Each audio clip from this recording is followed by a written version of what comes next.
All right. Well, welcome. Um, we are going to be talking today about claims and receiving and a couple, housekeeping things. This is really kind of the end for you guys. I'm trying to think if there's any. I think this is your last one of our newly elected sessions. They are ending this February, today, I guess, actually. They're ending. You will go ahead and shift over after this into your regular conferences where we really kind of dig deeper into certain topics and things like that. I will tell you, Recorders Conference is coming up in April. So we are, as soon as February is over, we're going to be full ahead working on a Recorders Conference. We got some topic ideas, I got to work on the agenda, things like that, getting that stuff together. So we look forward to seeing you all during that. I will tell you that at the moment, again, nothing is set in stone. At the moment, we are working on a hybrid approach, which means that you basically would have a choice to join either in person or virtually. But there are more news to come on that, so just kind of keep your eyes and ears open. We do send all of that out. The association's going to get with you. And so, these conferences are really, really a good time, especially if you can meet in person and you get to hear us speak. What could be more live wonderful? and in person, right? So anyway, we're excited about that. We do enjoy conferences. It's a fun part of our job. It's a lot of work, but it's fun. So I want to give you that. We are recording today, so if you did need to go back and watch this later, or maybe you have a staff member that you think it would be beneficial for them to watch, it's open to anybody that wants to watch it, so you can kind of go back. All recordings up to this week are posted on our website, so you can go back and look at any of them if you had to miss some or any of that. They're going to be up there for a while. Okay, well, one of the things that we did when we were putting these sessions, we were trying to get some outside agencies to kind of come in and speak, and we've been able to do that a little bit. It's a little bit harder with some scheduling-wise, and one was Secretary of State. We reached out to her really in November, and we kept trying to make a date work, and she just had so much conferences and meetings and things, and being out of town, and we just weren't able to come up with a way for her to come and speak to you guys. So what we did, though, is she really wanted to be a presence in this newly elected. So we were trying to figure out how to make that work. And so what she did is she and her team recorded a short video. I think it's about 7.5 minutes long. So we're going to start with that. It's just kind of an introduction to her and to her office, so I'm going to play that here in a second. I do want to give just a little bit of a warning. Sometimes when I'm playing those, it kind of goes in and out a little bit on the voice. Bear with me. There's not a whole lot I can do about it. I think it has to do with me playing it from my hotspot here at home. I am going to put this recording up separately on the website so you can watch this along with this recording if you wanted, or if you just want to watch that recording by itself in its entirety. Okay, so just kind of if you're having a hard time hearing it, I do apologize. Again, there's not a whole lot I can do about it, but I do want to show it so that you guys can kind of see it. So let me unshare here. We do really appreciate her taking the time to do this. Like I said, she was really trying to make it work. Okay.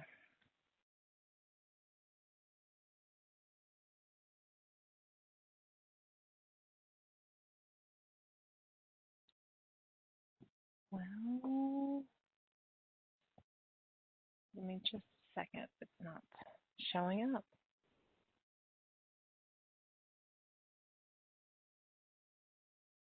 Okay, go there. There it is. What I'm going to do as well is when I hit play, I am going to pause it for just a second to let it catch up. I noticed that has been a little bit helpful in viewing it from my side. Started.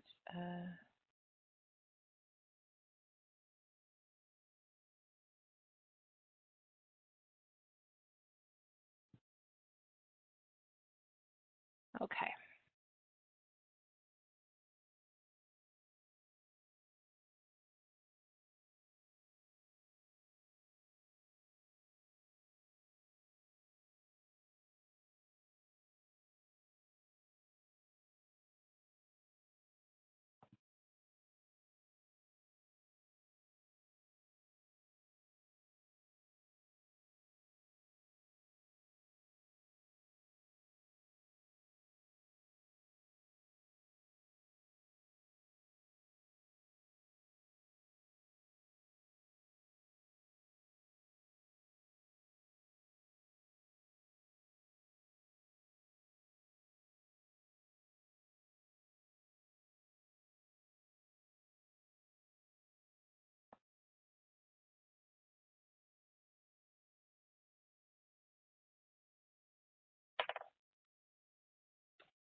I can see you. I can see you. Me? We're Are we back. back?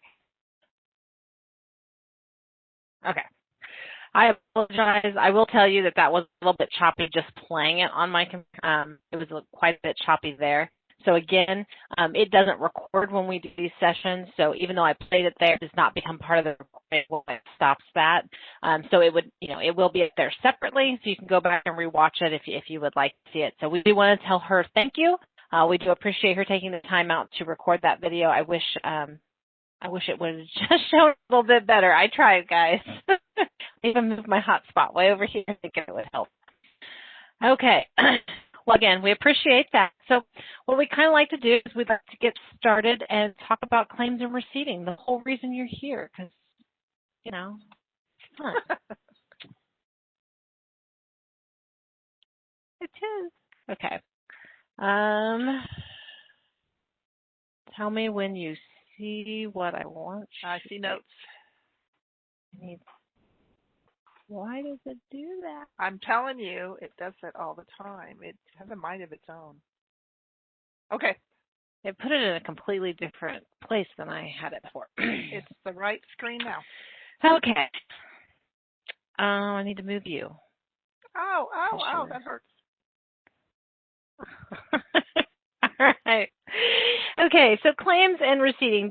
This is kind of an important, process, things that you need to know. You're going to be doing this, as far as receipting, you're going to receipting within your own office. You also need to take and turn that over to the county. So there's a receipting process there, and then how you go about your claims. So this is kind of a very broad topic. We're just going to skim the top layer of this and hopefully get you some information moving forward. So while I called it claims and receipting, it actually makes more sense to kind of start in reverse order because, well, really you have to have money to be able to spend it, right? Okay. So what I really wanted to start with was fees. So as a recorder, you will be collecting fees for the recording of documents. These fees are all outlined in Indiana Code 36-2-7-10. We created this fee schedule that you see on your screen here based on the statute to help you easily identify the fees allowed to charge. This fee schedule can be found on our website. The link is listed there. And it's underneath. You go to our website, you will go to your recorder's page, you'll scroll down, and it's under resources. You will also see that the name of it will say 2017 recorder fees because these fees have not changed since then, and so we just have not updated the name of the file. We have recently had one change. It's recently been determined that the UCC filings, and you won't have a ton of these, will be charged according to this schedule. We are going to update the schedule to include that information here, but just hasn't been done yet. So bear with Lori and I. We will be doing that here in the near future.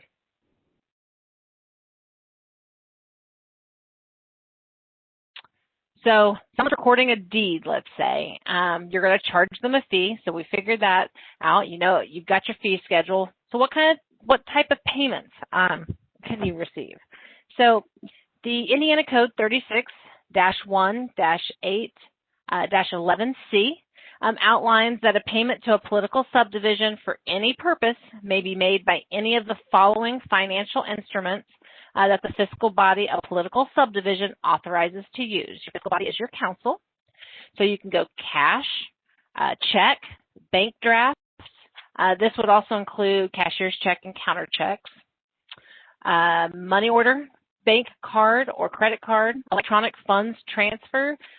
Please keep in mind that the debit, credit, or EFT could result in some timing issues from the time you record the receipt to the time that you actually receive payment. And again, any other financial instrument authorized by the fiscal body. So Indiana Statute 36-1-8-11D, as noted on this slide, authorizes that if there's any service charge for such items as an EFT, these charges may be collected from the payee. All right, so important information about collecting payments. All right, so receipts are to be issued and recorded at the time of the transaction. Okay, so By recorded, we really mean the cash book, okay? So this is your ledger. We always record timely. We never go back and backdate postage. When you take that money in, you record it right then and there, okay? We want a record of all collections. The collections can be received, from individuals coming in. Sometimes you might get something from the mail. Again, receipts should be issued on all collections and be posted timely. You should be using an approved or the prescribed receipt. And so your office should have something there. If you have questions about that, reach out to Lori and I. We can help you with getting something approved if you need to. Proper internal controls should be in place for handling these collections, and employees handling collections should be properly bonded. Basically, they collect over $5,000 is when that requirement kicks in. Internal controls is kind of a great place to start here because you need to have proper internal controls over collecting payments. So really, you shouldn't have just one person who is taking in the money, posting to the ledger, making the deposit. There needs to be a segregation of duties, more than one person involved in that process. So take a look at how your office does things, see if maybe you can move it or adjust it to make it work. There is a proper segregation of duties. One thing that we'll say is that really cash drawers should not be shared. So everyone really needs to have their own cash drawer. If you only have one cash drawer and you have two people taking money and you're short at the end of the day, who's the responsible party? If they each have their own cash drawer, then it's obvious who that responsible party would be. So anyone handling cash should have also received internal control training and completed the certification form that's filed with the auditor's office. If you're unsure if this has taken place, just reach out to your auditor. They keep a file of these certifications, and they can get you up to date and current requirements. Okay, so now you've collected the money, you've receipted the money, it's in the ledger. Now you're going to make deposits. Okay, this is really this statute here deals with making, well, not the whole statute, but so making deposits. 513.6.1 is what governs the depositing of public funds. Really, you're required to do daily deposits for any amounts over $500. I also put the website here for the designated depositories. But what we strongly encourage is daily deposits, okay? That way you just know you're turning it over daily. We know that there are times when if you've collected less than $500 for the day and something happens, you don't have time to go make a deposit, that happens. Again, you'll still be in compliance with statute because as soon as you reach 500 is when you'd be required to make a deposit. But if you are keeping money in your office, instead of taking it and having it deposited, whether it's $10 to $200, it needs to be in a secure location. So secure locations could be if you have a safe in your office, something that has limited access and is secure until you're able to make that deposit. We do have one question. Yeah. Should we be doing anything if we receive in the mail a document to record along with the check and we hold the document while they mail a check for the auditor fee? We have a folder for such documents while waiting for additional check to be mailed. So they've sent everything in, but they don't have all of the fees. They're waiting on some correct? additional fee for the auditor, yeah. You need to record what you have, what comes in for you, and then I guess you would just hold your file until they send in the auditor's fee. But I would, don't hold that. I wouldn't hold the check. Deposit the check. Get it on your record. If something comes back and you need to refund that money, you can. But we don't just put checks in files and hold them until. I can't record until the auditor gets the fee and stamps the deed. So you're talking about posting, not recording the document. Right. Right. Yes. Sorry. That makes sense? I don't have an answer yet. Okay, go ahead. Oh, I think I slipped slide. Okay. Just don't keep a check and hold on to it, because what happens if you lose that check? Okay. Board of Collections. So you've done all of your collecting. Wait. No, what is the difference between posting and recording? Okay, well, so sometimes you'll, if you're going to record your document, that is the document side. When we talk about posting, that is posting to the financial ledger, your funds ledger.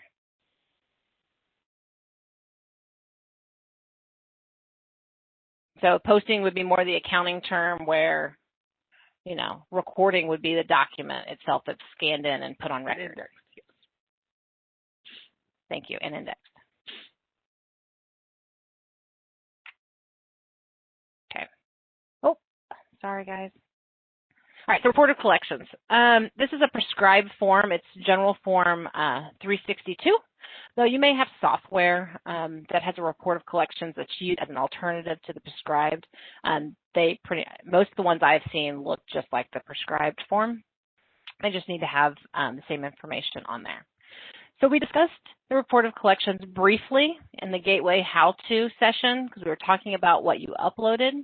And so we really want to touch on this again so there's a better understanding of what this form actually, what the purpose of this form is, okay? So a report of collections is used to transfer the custody of cash to the treasurer's office, okay? It should include a list the description of the fees that you've collected, include the fund it should be credited to, okay? This is to help the auditor know where it needs to go. Collections for this period, what are you turning in right now? Prior collections, what have you collected prior to this? And then a year-to-date collections, okay? This will be used for those who are remitting monthly. Some of you may be doing this daily. You don't have an outside bank account, so you're going to take this down daily. But if you're doing it monthly where you have an outside bank account and then once a month you reconcile your report of collections, you reconcile your bank to your ledger and then to your report of collections, and you take it downstairs or across the hall, wherever it is, monthly, it is timely if it's filed by the 10th of the following month, okay? So a question that has come up a lot, especially this January, was, I have December's collections that I haven't turned in. So December's collections would not necessarily be turned in until, January 10th, if you are one that has a bank account outside. So those would be like, if you turn it in on January 10th for December collections, then you're going to have your year-to-date collections be 0. Your prior collections will be 0. Your collections for this period will be December's collections moving forward at the start of the year. It's what you're turning in for that year. I hope I made that clear. So the report of collections should agree to the collections posted to the ledger. And Lori spoke about it in an earlier session that the ledger needs to reconcile to the bank. She talked about reconciling if your office has a bank account. As a reminder, report of collections is not your ledger. In fact, whether daily collections are happening or you're writing a check at the end of the month, okay, to give that cash over to the county, you need to be posting that to the ledger. You should be posting all of the ins and all of the outs, okay? That's what's important with the ledger. Your report of collections is only showing what you're receiving in, okay? So if you were to if somebody came in and you had to give a refund, money back, that transaction would not be a part of this report of collections.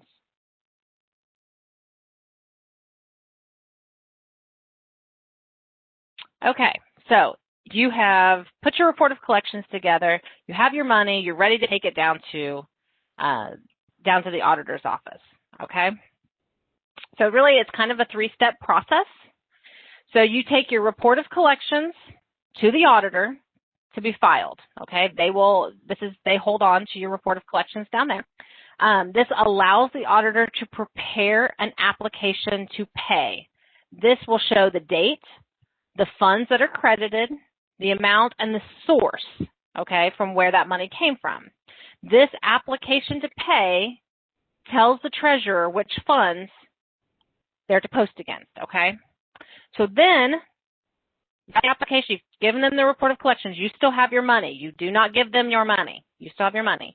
They give you an application to pay. You take your application to pay along with the check or, money if you're doing daily deposits down there to the treasurer's office, okay? The treasurer will then count the money and verify it to the application to pay. Once this is done, okay, the treasurer will take that money and the application to pay, and they will issue a receipt. They take custody. They're taking custody of your money, and they're going to issue a receipt. So the treasurer is responsible for holding the money of the county, which is why they count it and they deposit it. The treasurer issues a receipt that shows the amount paid, okay, and the funds credited. So once you get this receipt, you then have to take this receipt to the auditor's office so they can post it to the official ledger of the county, okay? Once they've posted it to their ledger, they're going to issue a quietus for your records. The auditor will verify that the receipt that you've gotten from the treasurer's office to that report of collections that you brought down to post it to the official record of the county. The quietus should represent that the process has been completed and that the money has been posted to each set of records and that the treasurer has taken custody of that money. I want to give a little disclaimer here because you do not want to walk into the auditor's office and put down your report of collections with your money, okay? Because it's still in your custody until the treasurer takes it. The auditor does not have the authority to take custody of your money. It's the treasurer. So if you lay it down on somebody's desk in the auditor's office with your report of collections and walk away and $20 or $500 or whatever is missing from when it gets over to the treasurer's office, who's responsible for that? Whose custody was that money in when it was laid down? Okay, so please make sure that you are giving it to the treasurer, all right? You need to have that quietus so that you've got proof that the process has worked, that each side has posted it to the ledger, and that it gets deposited, okay? I saw something coming in, but I don't know if it's questions for this. This is in Benton. I take report of collections and the check to the auditor, and they issue a quietus when reminded. So I guess it's just a statement. Oh, okay. Okay, so at the end of that process, what does everyone have? Well, the auditor has the information to post to the funds ledger, okay, and proof that the money is in custody of the treasurer, all right? While the treasurer has the information needed to post to their copy of the funds ledger based on the amount, okay? And then the person paying has all the information, the amount posted to the funds ledger and a receipt, or a quietus, I guess in this case, to show the transfer of the funds, okay, from them to the treasurer. So everybody has what they need. So the treasurer has the cash to post and make a deposit into the bank account. The auditor is able to post it to the official record of the county, and you have proof that you transferred custody.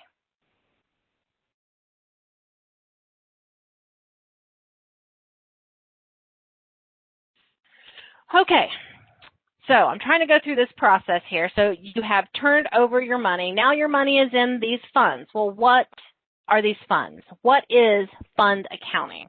Okay, so I just kind of want to give you a little bit of a brief, just very, very brief overview of this fund accounting, okay? So once the auditor's office gets all of those collections, they do put them into separate funds. All right, so a fund is defined as a separate accounting entity established from various sources that is self-balancing, reporting the current cash balance as well as receipts and disbursements for the calendar year. Okay, so the ins, the outs, okay?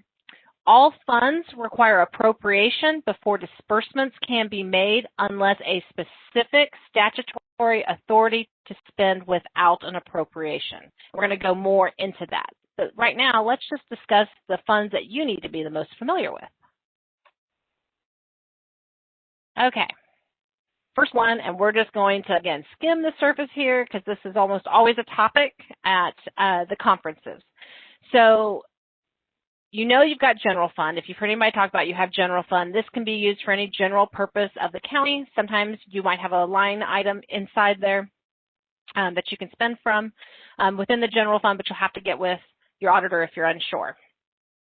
But we have other statutory funds. The number one here is the recorder's record perpetuation. I've listed the statutes next of them, so if you want that information, you can kind of go look. This is what establishes the fund, tells what goes into the fund, what you can spend this money that's in this fund on.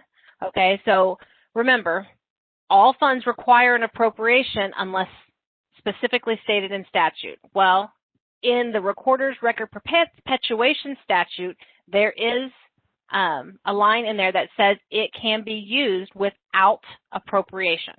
Okay, so, but to use it, you can only spend it on preservation of records and improvements of record-keeping systems and equipment. All right, so those are what that money can be spent on. So you need to, the only thing I'm going to give you on this is you do need to look at last year. I know you weren't in office last year. There is allowance in the statute that you can spend some of this money on operating costs, but there are basically some hoops you need to jump through in order to do that. What you're looking for is to see if the previous recorder did a sworn statement. Again, we're going to go over this in way more detail at the recorder's conference. But look to see if there was a sworn statement in place. If there is, there will be a dollar amount attached to it, and you would be able to spend, as long as it was approved through council, some operating costs of your office. But that sworn statement must be in place, must have been in place before December 31st. Okay, so second, we have the Surveyor's Corner Perpetuation Fund. This one requires an appropriation. This is really just a fund where you're going to collect the fees, and they're deposited in this fund, but it's the Surveyor's Fund. They're the one that used this, okay? Not as fun, right? The third one we've got on here is the Elected Officer Training. This, again, requires an appropriation. The statute provides that the County Elected Officials Training Fund is established to supplement appropriations from the County General for training of auditors, treasurers, recorders, surveyors, and circuit court clerks. Okay, so it's collected by the recorder, but it can be used by these various offices.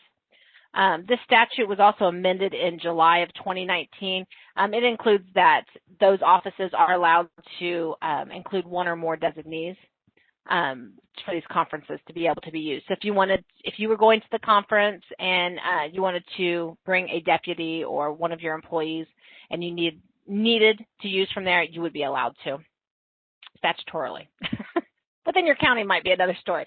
So you need to kind of make sure that you have all of your ducks in a row before we start trying to, everybody pulling money from that fund. We've got to work together.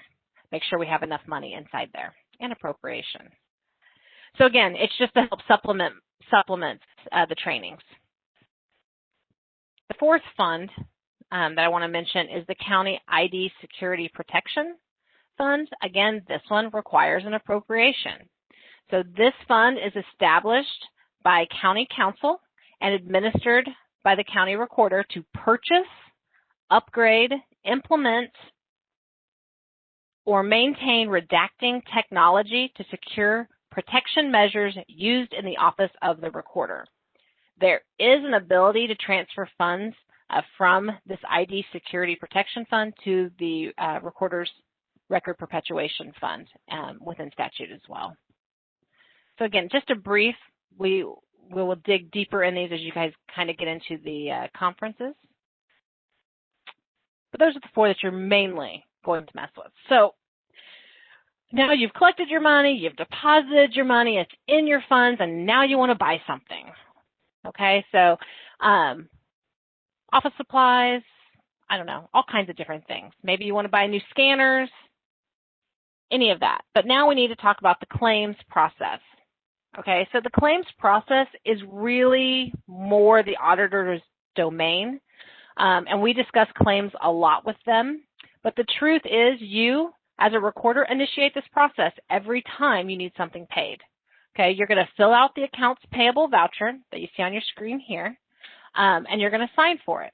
And if I'm going to guess, I'm going to say that a majority of you will be questioned about a claim submitted by the auditor's office at one time or another. So we thought we'd kind of go over this process with you to help you get an understanding of what's required and what the auditor is looking for. First things first, where do you get the county form 17 or that claim form on the prior slide? Okay, so the county auditor acquires this from a local print vendor. Okay, so if you need these forms, whatever, get with them, and they should be able to help you there. But if you email Lori and I asking for it, we're going to say you have to get it from your print vendor, just so you know. Okay, so what is the auditor looking for when auditing a claim? So in the statute 511.10.2, it outlines the approval of allowance of claims. And there's more information that's outlined in our accounting and uniform compliance guidelines manual for county auditors. But I just pulled out, these key points here. But you can find that manual on our website. You can go to the auditor's page to find their manual. So, 1, the claim must be itemized and supported. So what does this mean? Each claim should have a supporting documentation to what has been purchased or needs to be reimbursed. The easiest way here is to attach the invoice to the claim. Okay.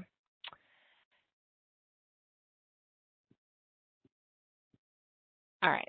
So prices, number 2, prices charged are in accordance with contracts awarded where applicable. So if the claim is associated with a contract, the auditor is responsible to determine that the charges are in agreement.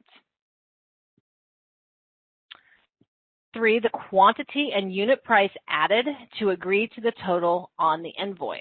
So the auditor is responsible to verify that the invoice charges agree to the billed amount. An example would be if 2 office chairs are purchased for $100 each, the invoice includes this information and the total should be $200 plus maybe some shipping. This is also where the auditor probably is going to verify that sales tax wasn't paid either. Okay? They're going to make sure that all of that supports each other. So 4, the claims must be approved by officer receiving the goods or services. So this is where your signature comes in handy. The auditor is verifying the goods and services have been received. Okay, so you would sign there. 5, sufficient funds and appropriations are available. The auditor then needs to determine if there is enough cash in the fund and if applicable available appropriations. So sometimes this gets a little confusing and I want to kind of clarify. Your cash balance of the fund is the amount of cash in there, okay? I know that sounds kind of simple. And then you get to your appropriation. Your appropriation is the permission to spend that cash. Do they always agree to each other? Most of the time they do not. So if you have a $500 cash balance, you may only have an appropriation of $200, meaning you can only spend $200 of the 5. Okay, sometimes we get those kind of confused, so I just kind of wanted to make that clear. This is only when applicable, so as you guys know, your recorder's record perpetuation, you're not required to have an appropriation for that. You do have to have a cash balance, though, in order to spend from it. So if you were going to buy new scanners, for the preservation of records, you could spend it out of that without an appropriation as long as you have the cash balance. So that's their job too. They're going to look for the cash balance. They're going to look for the appropriation if it's applicable here. 6, the claim has not previously been paid. So they do verify this, make sure it hasn't been submitted before or any payment has been made. Once the above has been verified, the auditor is required to sign certifying the claim. I do want to mention here that the perpetuation fund is probably one of the most questioned funds that we get when it comes to claims. You need to make the determination of if it meets the preservation of records, okay? If it works with the record-keeping system or if you're buying equipment, you need to make that determination and you need to document that determination within the claim. Do it when you're purchasing the item so that if you purchase something and it gets back ordered and it doesn't get paid for 2 months, you're not trying to go back and figure out why that item supported those reasons. Do it at the time you're filling out the claim. Okay, very important. It does help to kind of answer any questions that the auditor might have.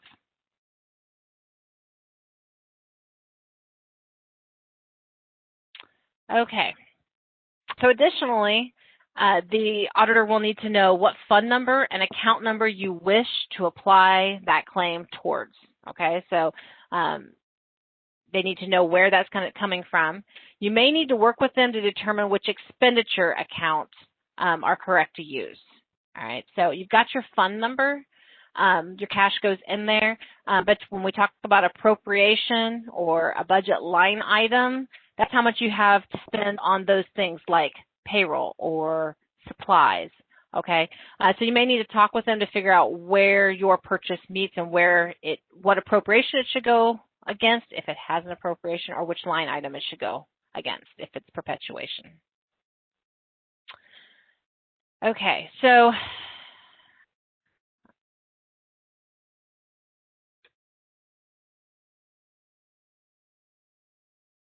I kind of said this before, but so any applicable determinations made need to be included on that claim form. Again, this is really a good practice, especially when it comes to that recorder's perpetuation fund. While there isn't a need for an appropriation, again, it can only be used on the preservations of records and the record-keeping systems. Okay, so we know, again, that this has been highly questioned. So just document your determination. Big thing. I've said it twice, so hopefully you know it's big. Again, get in the habit of providing all that information up front. It just makes things way easier down the road.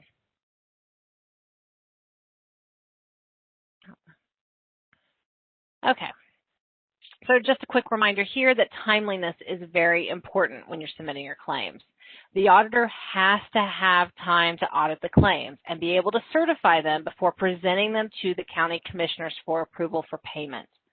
So you should take care and to not turn in a claim on a Monday that you expect to get paid on a Tuesday. It is probably not going to happen. There's not enough time for them to do what they need to get done. So it's important that all the offices work together so that the county can perform the required procedures and do it in a timely fashion. This has happened quite a lot sometimes or it becomes more of an issue when you start talking about like late fees and interest, any kind of penalties or anything like that. When it comes to that, the question is, who is responsible? All right, so you turn in a claim, it doesn't get paid on time, there's been a fee or a penalty or something assessed to that claim or that invoice. Who's responsible to pay that?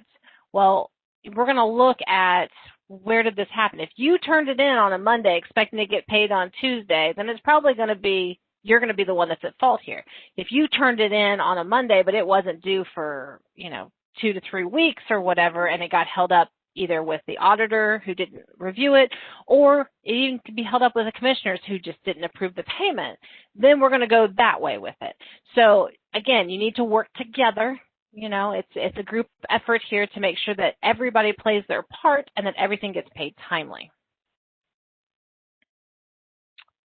All right, so here is our contact information. I don't know how I'm doing on time here.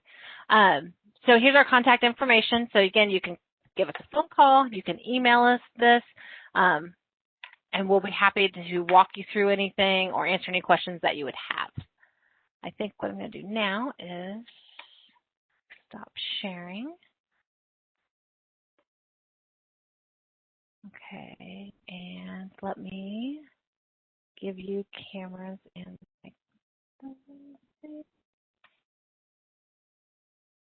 okay. Oops. Can you see me? I can see you. Okay. There's lots of stuff happening here. Okay, I'm going to kind of go back.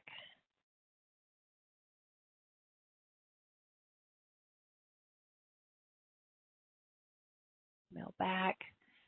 In Benton, take the report of collections. Okay. Should I bring the screen up with them that we need to change?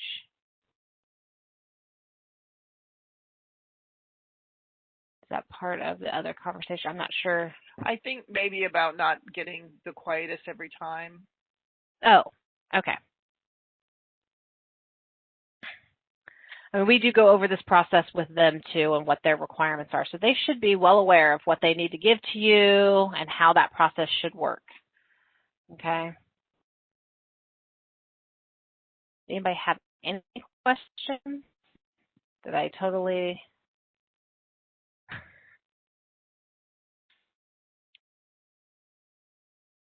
super easy. Everybody knows it. I think the report of collections and the ledger have been really the most confusing topic when we're talking about the accounting and uploading and things like that in the recorder. So if you do have a question or, you know, we've had some recorders sending us, hey, does this work as our ledger? You know, I think we'll be happy to work with you on that if you're unsure of what your fee and cash book might look like. In the software, we can kind of take a look and see if it's something that'll work for you.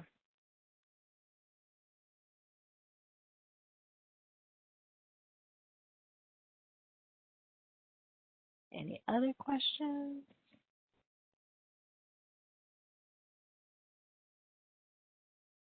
I will say that the receiving process has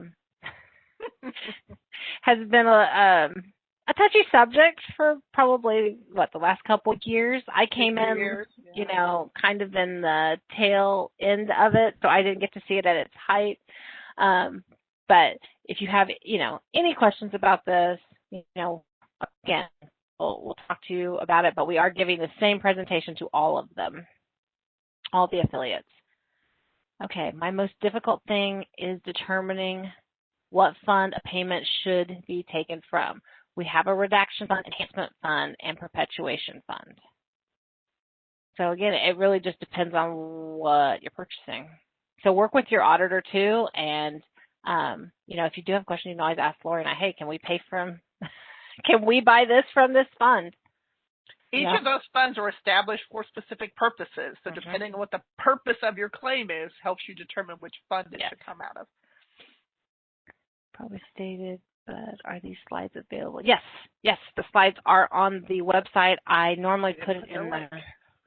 Put the link in there. Whoops. I'll see if I can do that for you real quick. I apologize. I normally do that first thing, but I also noticed when I was putting it in very first, it wasn't getting everybody, so I was trying to hold off. Here.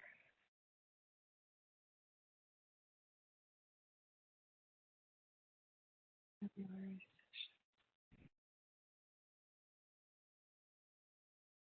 Okay. All right. Okay. And so, you know, as we were talking about this being the last newly elected session that we have, okay, hold on a minute. Can you explain how we can transfer money from one fund to another? My auditor just told me the council pays for every office's dues, and I have $600 sitting in a fund that I can move. Not really sure. I mean, transferring of money, you need to have authority to transfer that money. I don't know if you're talking about the cash or if you're talking about like an appropriation. I maybe need a little bit more information there on that one. Which fund is your $600 sitting in? That too would be nice.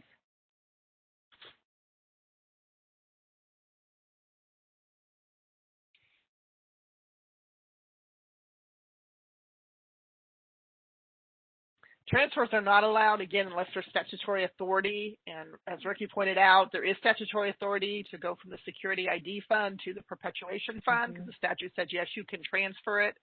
So the transfer is something the auditor's office is going to do, but they have to have authority to do so. I am not sure what a dues fund is. I've not heard of that. She says she has a form to transfer money from one fund to another. The dues fund is in the perpetuation fund? Or is it in the general fund budget?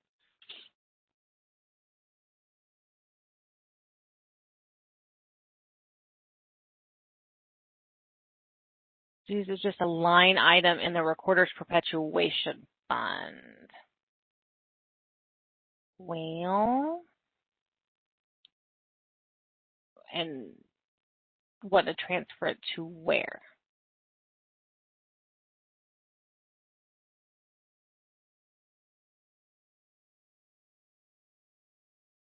Because you have, just because you have an appropriation doesn't mean you need to spend it. So if you don't use that appropriation. The money's just going to sit in the perpetuation fund. Yeah. So if you had $600 for dues, if I'm understanding this correctly, and the council's paying your dues from another fund, so you don't need to use it, then the money just stays in the perpetuation fund, and you just don't use that appropriation.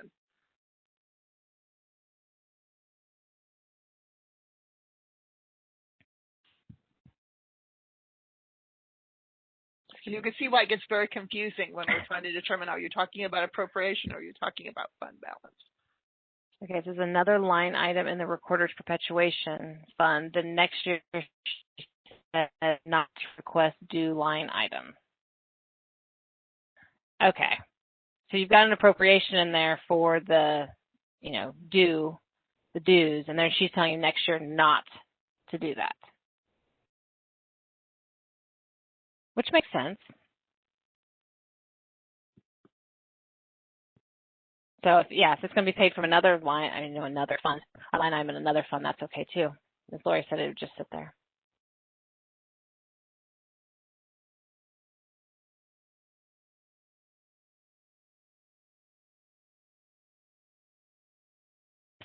I did want to mention that, this, like I said, was our last session for newly elected. So I will be putting together a survey that I will be sending out probably the end of February once we complete all the sessions.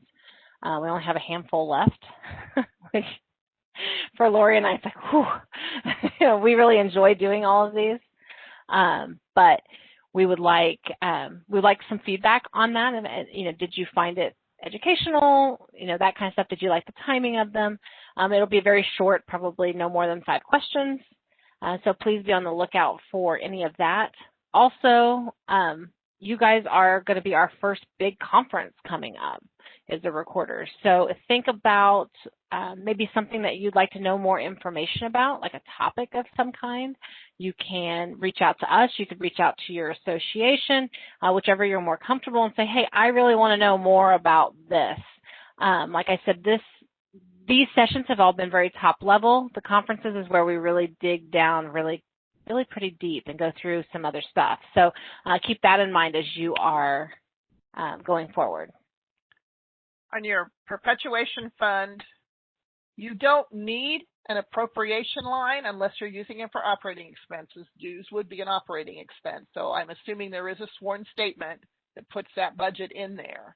If your other large expense is actually for perpetuation of your records or your record-keeping system, so if you're buying software for that or hardware or scanners, you don't need an appropriation for that.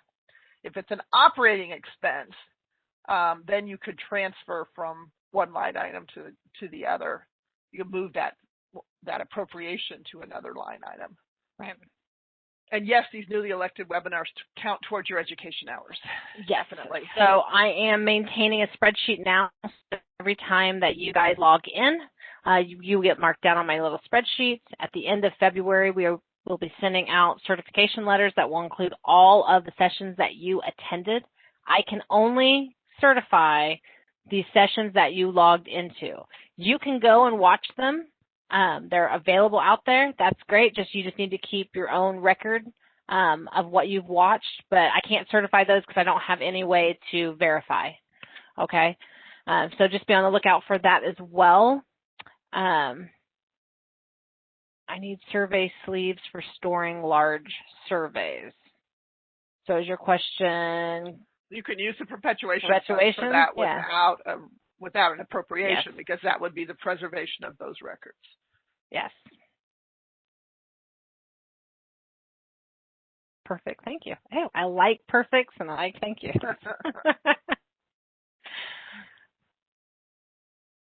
Are there any other questions?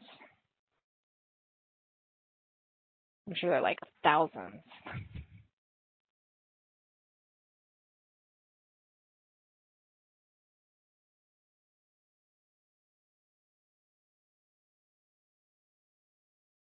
We got everybody here.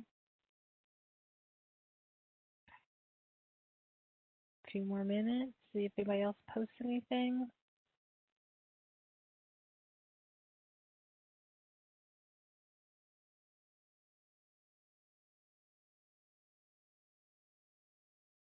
Aw. Well, thank you. We want you to get up to speed as fast and as easily as possible when it comes to the accounting stuff. We understand that your job entails more than just the accounting side of it, but we do want to be that resource for you so that it's not as overwhelming. So you don't walk in and be like, I don't know what to do. You could say, I don't know what to do, but I know who to call. So we hope that you guys have found these very valuable. We really, really do. We actually do enjoy this. I really wish we could see you guys in person. Again, this is the first time I've ever done newly elected, so to see you guys in person would just be, I don't know, I think a little bit better for the first time. But you know what? We do what we can do during this COVID era. Hopefully it ends soon. Definitely. Right? Okay. Well, we really, really appreciate, again, you guys coming in and, watching the session today. Again, it will be up. I normally try and get them up. They normally have been going up on Fridays. I can't put them up on the website, so it really depends on the availability of our person that does. But look for it to be up on Friday, and then they will stay up for a while as we move forward. Again, you have any topics that you want to hear about, you really have something you want us to discuss, send it to us. We'll see if we can't put it into our conference. Oh, hold on a minute. Okay. So one of the questions on here is I'm getting a pushback from commissioners about attending the conference. Any advice? Right now we have a freeze on travel.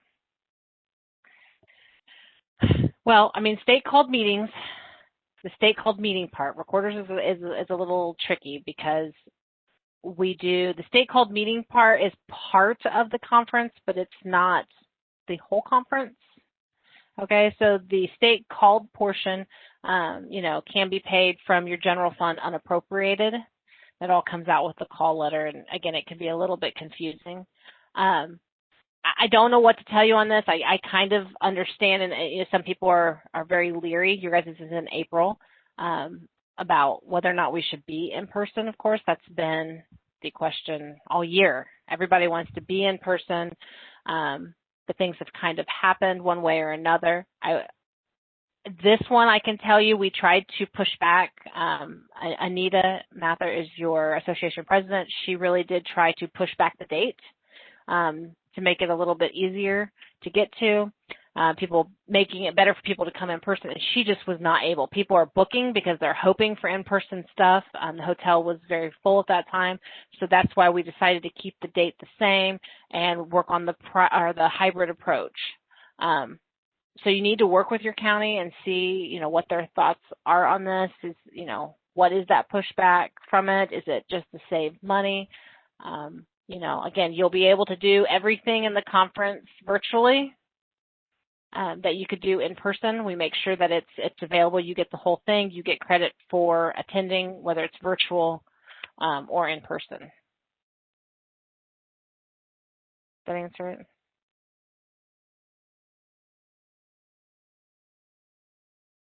But this conference, I will be honest, like Lori and I were talking before we came in here about things that we need to think about for this conference. Again, it's April. We don't know we know vaccines are going out, but I'm at the bottom of the list for any vaccine that's going to be out.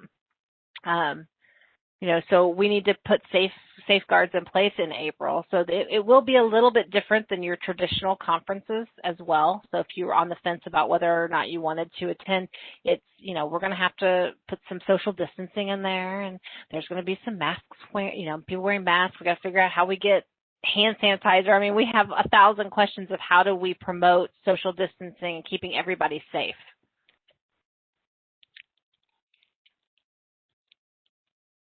So again, just work with your county and see what's going on. But I can't tell you on that one. Okay. Is there anybody else have any other questions before we sign off? I know my stomach's growling. Okay.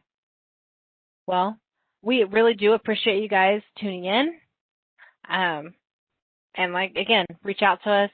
Let us be a resource for you. And if not, maybe we'll see you one way at the Recorders Conference in April. Okay. All right. Thank you guys all for coming. Have a wonderful, wonderful afternoon, and be on the lookout for the survey.